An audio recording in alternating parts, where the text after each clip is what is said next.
Hello students, welcome to Step Up Academy. मेरा नाम है सुरभि तिवारी और आज हम बात करने जा रहे हैं एवरेज स्टूडेंट्स की।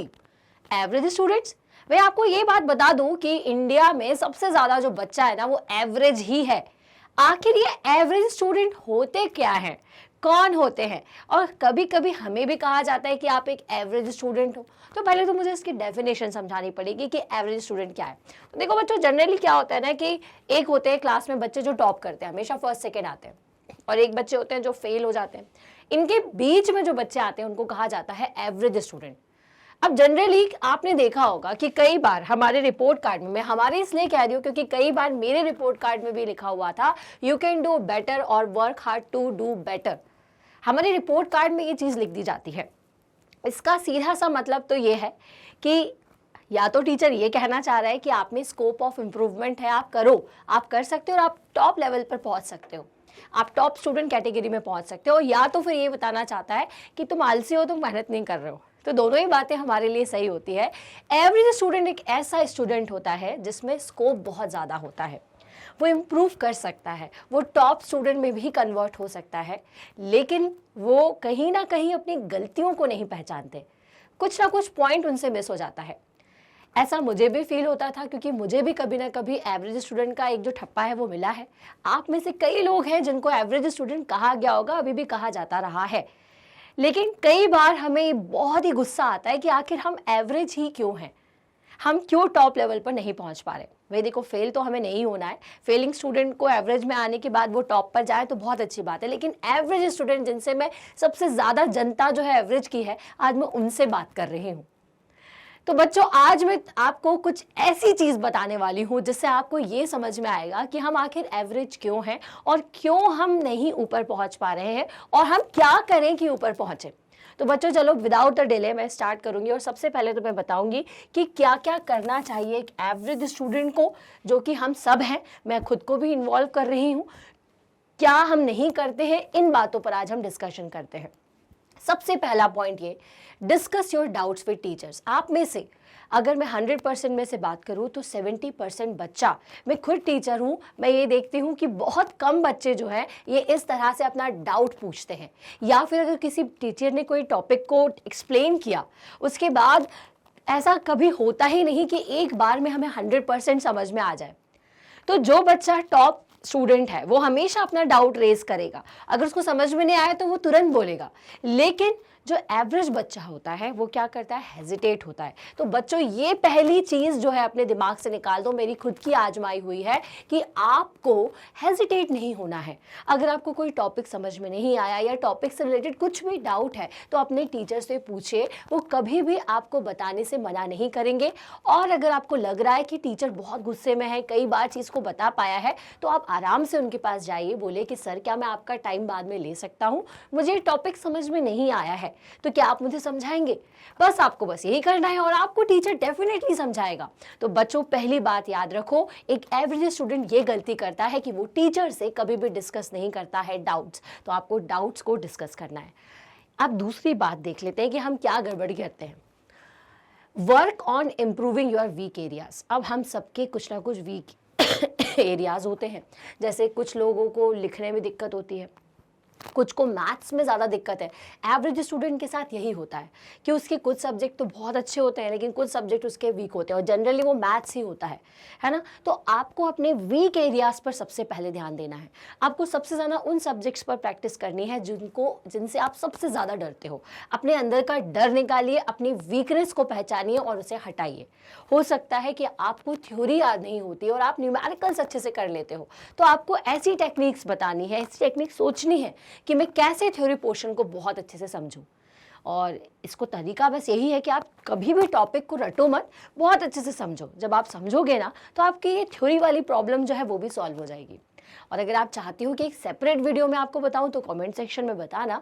सेपरेट वीडियो में बताऊंगी कि कैसे हम थ्योरेटिकल चैप्टर्स को, थ्योरेटिकल सब्जेक्ट्स को बहुत लॉन्ग टर्म तक याद कर सकते हैं।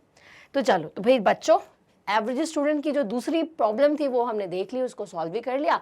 अब पहुंचेंगे तीसरी कहानी पर। Be attentive in the classroom. भाई क्लासरूम में टीचर आया, उसने कुछ एक्सप्लेन किया बढ़िया सा, आपने बस उसको नोट डाउन कर लिया।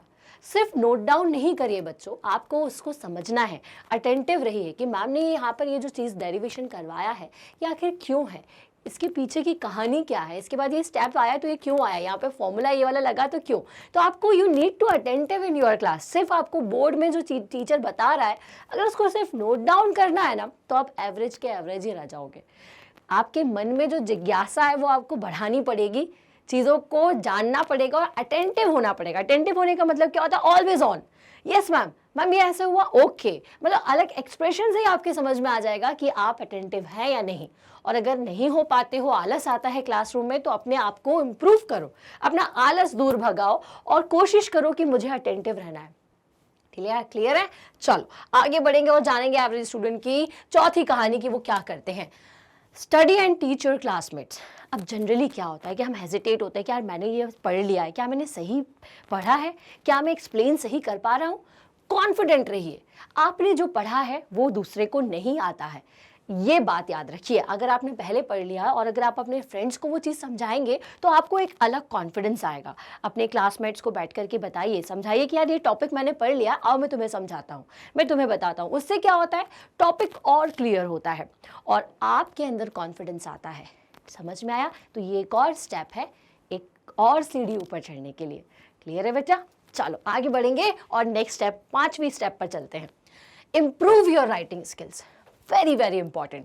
जब मैं एक एवरेज स्टूडेंट की कॉपी देखती हूँ और एक टॉपर की कॉपी देखती हूँ तो दोनों में सबसे बड़ा डिफरेंस ये होता है राइटिंग स्किल्स का। अब राइटिंग स्किल का मतलब ये नहीं कि बड़े बड़े पैराग्राफ और 2-4 पन्ने भर दिए, ये नहीं, सही सही आंसर लिखना ये बहुत ज़रूरी है। और राइटिंग स्किल को कैसे इंप्रूव करें उसके लिए मैं डेफिनेटली आपके लिए एक वीडियो लेकर के आ रही हूँ, उसे देखना मत भूलना। लेकिन मैं आपको बता रही हूँ बच्चों, टॉपर की कॉपी जब आप देखोगे तो आप ये जानोगे कि वो बहुत सुंदर तरीके से टॉपिक का जो भी पार्ट पूछी हुई है उनको पॉइंट वाइज एक्सप्लेन करते हैं, डायग्राम बनाते हैं। एवरेज स्टूडेंट के साथ क्या होता है कि उन्हें पता कम होता है लेकिन वो बताना ज़्यादा चाहते हैं। ये बात, ये गलती ये कभी ना करें, ठीक है? आपको क्या करना है, टॉपिक के अकॉर्डिंग जो भी पूछा हुआ है क्वेश्चन में उसको बिल्कुल पॉइंट बाय पॉइंट लिखो, उस रिलेटेड डायग्राम बनाओ, दैट्स इट। ये राइटिंग स्किल अच्छी होना बहुत ज़रूरी है, तब जाकर के आपके मार्क्स जो है वो अच्छे आते हैं बच्चों, ठीक है? चलिए देखो, ये गलतियां ना सब करते हैं ना, बहुत ज़्यादा आप टेंशन मत लो कि यार मैं तो ये गलतियां हमेशा से करते आ रहा हूँ। कभी ना कभी हम सबको सीखने को मिलता है और आज वो दिन है जब तुम मेरा वीडियो देख रहे हो और ये चीज़ें समझ रहे हो, ठीक है? Improve your memory. अब आपको मेमोरी को प्रैक्टिस करनी है। अब कैसे प्रैक्टिस की जाती है, कैसे मेमोरी को अच्छा किया जाता है? मान लीजिए कि आपने आज एक लेसन पढ़ा। अब हम पूरे दिन भर तो पढ़ते नहीं, हम 2-3 घंटे पढ़ते हैं, उसके बाद खेलने निकल जाते हैं। पर आप ये कोशिश करो कि आराम से बैठो और पूरा रिकॉल करो इस चैप्टर में क्या क्या था, क्या क्या इंपॉर्टेंट फॉर्मूलेज थे या क्या स्टोरी थी। इंग्लिश का अगर कोई चैप्टर पढ़ रहे हो, एसएसटी के बारे में अगर आपने पढ़ा है तो पूरा एक रिकॉल कर लीजिए, अपनी मेमोरी को शार्प कीजिए, उससे रिलेटेड बात कीजिए। तब ये जो आपका क्वेश्चंस को, आंसर्स को याद करने का जो पैटर्न है ना वो सुधर जाएगा। कई बार ऐसा होता है एग्जाम में हम लिखने बैठे लेकिन कुछ याद ही नहीं आ रहा और क्वेश्चन देख के समझ में आता है यार ये तो मैंने पढ़ा हुआ था। ये इसीलिए प्रॉब्लम होती है क्योंकि हम अपनी मेमोरी को स्ट्रॉन्ग नहीं करते।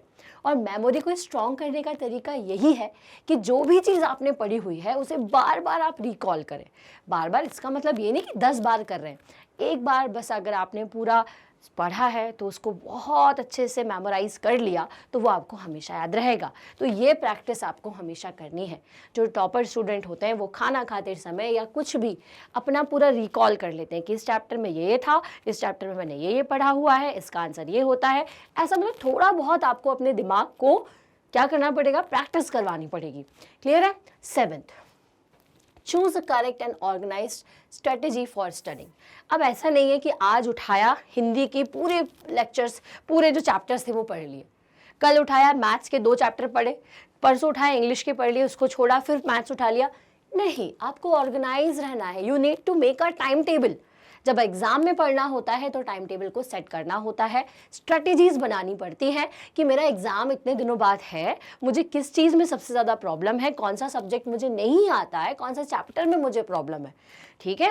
फिर सबके लिए एक टाइम डिसाइड करना होता है और उसमें भी चैप्टर को पढ़ने का सही तरीका हमें पता होना चाहिए। ऐसा नहीं कि ए से उठाया और जेड तक आपने पूरा चैप्टर पढ़ लिया, नहीं, आपको एग्जाम में पढ़ना है बच्चों, आपको कोई रेगुलर स्टडीज नहीं करनी है। तो आपको क्वेश्चन आंसर्स और इंपॉर्टेंट टॉपिक्स को रिवाइज करना होता है, और वो भी टाइम टेबल के अकॉर्डिंग कि एसएसटी के लिए मैं 2 ऑल्टरनेट डेज में पढ़ूंगा 2 घंटे, उसके बाद शाम को उसका क्वेश्चंस को सॉल्व करूंगा। मैथ्स के लिए मुझे डेली करना है, हर 2 चैप्टर के बाद मैं उसका शाम को सॉल्यूशन करूंगा। इस तरह से आपको ना एक टाइम टेबल सेट करना होगा, स्ट्रेटेजी प्लान करनी होगी। और सबसे ज़्यादा ज़रूरी है कि आपका सारा मटेरियल जो है वो आपके पास रहे।